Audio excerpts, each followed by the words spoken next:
pemirsa, viral video seorang penumpang bus Transjakarta dipaksa turun oleh petugas. Diduga karena bau yang mengganggu penumpang lain. Video ini pun menuai berbagai tanggapan warganet.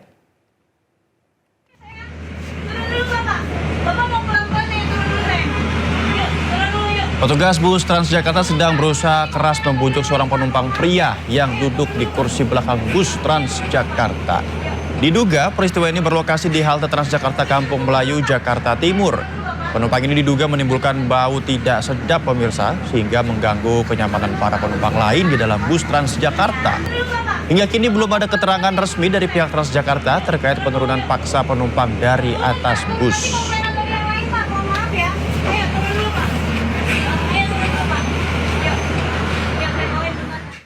Seorang wanita berusia 21 tahun tewas setelah tertabrak kereta bandara. Peristiwa terjadi saat korban menyeberang rel di perlintasan sebidang Taman Kota Kembangan, Jakarta Barat.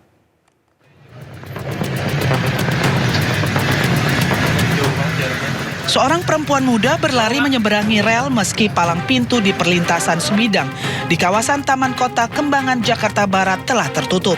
Pada saat bersamaan, kereta tujuan Bandara Soekarno-Hatta melintasi jalur ini. Akibatnya, korban langsung tertabrak dan terpental beberapa meter.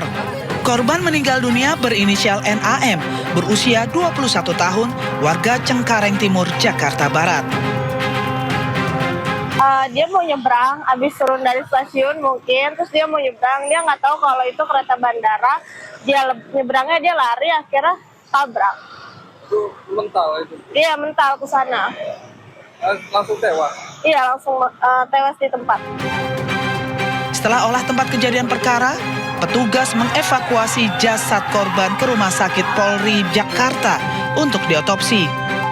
Dari Jakarta, Miftahul Gani, iNews melaporkan.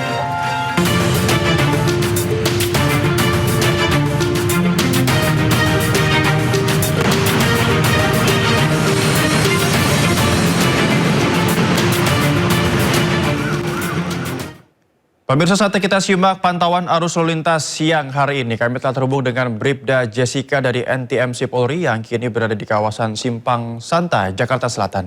Selamat siang Bribda Jessica, bagaimana pantauan arus lalu lintas dari tempat Anda melaporkan?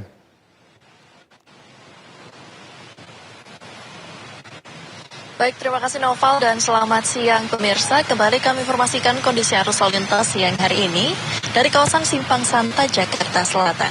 Dan dapat kita lihat bersama untuk kondisi arus lalu lintas dari arah Pancoran saat ini terjadi perlambatan pada antrian traffic light kurang lebih berdampak sepanjang 150 meter dari arah Pancoran dan di belakang garis stop. Yang didominasi oleh kendaraan roda 4 milik pribadi juga terdapat sepeda motor. Peningkatan volume arus lalu lintas pada kawasan ini sudah terlihat menjelang jam makan siang atau jam sibuk perkantoran. Dan kami menghimbau kepada para pengendara untuk dapat berhenti di belakang garis stop pada saat antrian traffic light agar tidak mengganggu kelancaran arus lalu lintas. Sedangkan untuk kondisi arus lalu lintas dari arah Wijaya dalam kondisi mengalir lancar. Dan juga dari arah Wijaya ini sempat terjadi perlambatan juga pada saat antrian traffic light. Namun selepasnya seperti yang dapat kita lihat bersama, saat ini dapat mengalir dengan kondisi yang lancar, cenderung tersendat.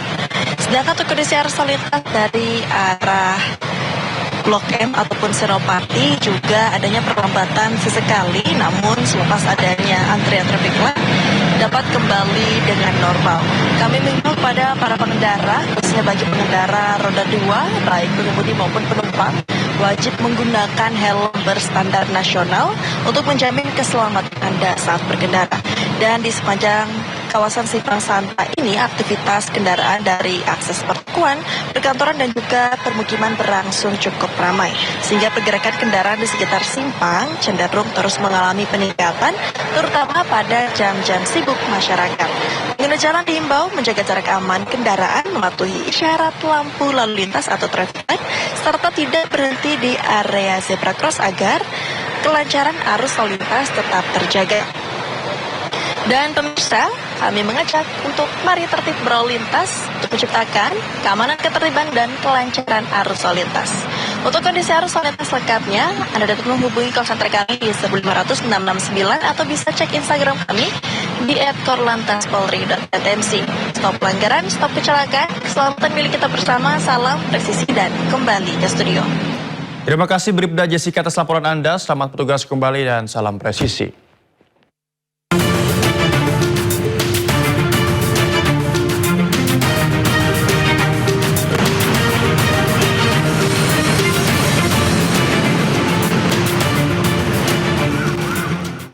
Timnas Indonesia harus menyerah dalam laga ketiga Grup A ASEAN Hyundai Cup 2026 saat menjamu Vietnam di Stadion Pakansari. Skuad Garuda menelan kekalahan dengan skor telak 0-3.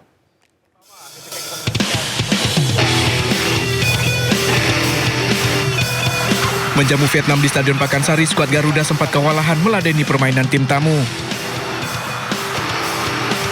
Vietnam mampu unggul lebih dulu saat laga memasuki menit kelima. Gol tercipta hasil sepakan Nguyen Van Phi yang menjebol gawang Nadio dari sudut sempit.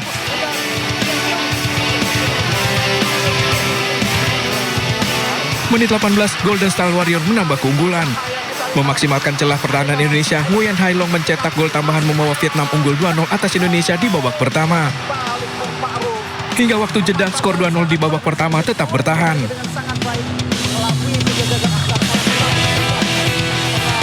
Di paruh kedua, skuad Garuda memburu gol balasan. Namun permainan Vietnam kembali membuat lini pertahanan Indonesia kocar-kacir. Menit 64, pelatih John Hartman mengganti 3 pemain sekaligus untuk bisa meningkatkan intensitas serangan. Namun tim tamu lewat pemain penggantinya Nguyen Chanson justru berhasil mencetak gol tambahan yang tercipta di menit 70. Pemain naturalisasi dari Brazil Levalison itu mencetak gol lewat aksi penetrasinya dari dalam kotak penalti. Skor 3-0 bertahan hingga akhir pertandingan. Dari kekalahan ini membuat peluang Indonesia ke semifinal kian tipis. Laga berikutnya skuad Garuda akan bertandang ke Singapura, sementara Vietnam akan kedatangan timnas Kamboja. Nguyen Van Phi terpilih menjadi pemain terbaik dalam laga ketiga Grup A ASEAN Hyundai Cup 2026. Van Phi menyumbang 1 gol yang menjadi awal bagi skuad The Golden Stars Warriors meraih kemenangan atas skuad Garuda dengan skor akhir 3-0.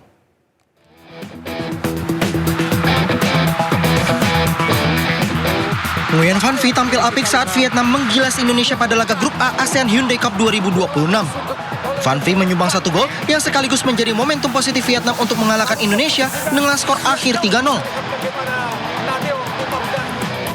Performanya ini membuat Van Phi dinobatkan sebagai pemain terbaik pada laga ini, sekaligus berkontribusi membawa Vietnam memuncaki klasemen sementara Grup A dengan 7 poin. Sementara itu kemenangan pertama diraih Kamboja dalam laga ketiga fase Grup A. Kamboja membantai Timor Leste 3 gol tanpa balas. Sayang, kemenangan ini tidak mempengaruhi posisi Kamboja dalam gelaran ASEAN Hyundai Cup 2026.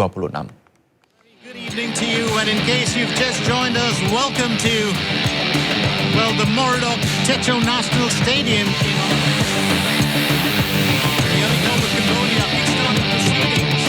Berlaga di National Stadium Phnom Penh, Kamboja dan Timor Leste sama-sama bermain menyerang sejak menit awal. Kedua tim pun saling berbalas peluang dan mengancam gawang lawan. Memasuki menit 15, Song Hat Pat melakukan penetrasi ke jantung pertahanan mengirim umpan silang dari sudut sempit ditanduk Soknet Hap menjadi gol pembuka Kamboja.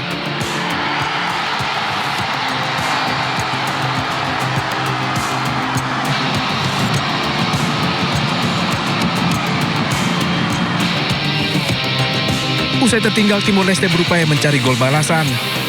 Namun hingga turun minum, skor 1-0 untuk Kamboja tetap bertahan.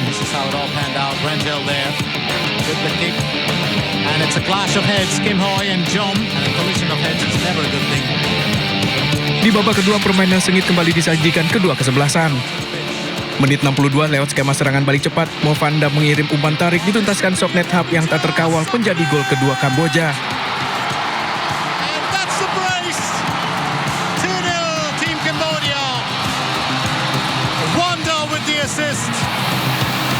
Tertinggal 2-0, Timor Leste memasukkan beberapa pemain baru untuk meningkatkan intensitas serangan.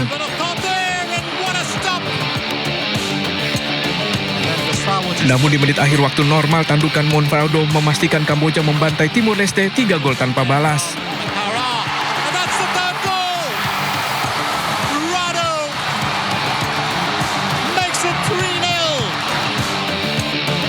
Hingga peluit panjang, kemenangan 3-0 Kamboja atas Timor Leste pun tetap bertahan. Sayang kemenangan ini tak mempengaruhi posisi Kamboja yang menempati posisi keempat klasemen dengan nilai 3, disusul Timur Leste yang berada di posisi 5 dengan tanpa nilai.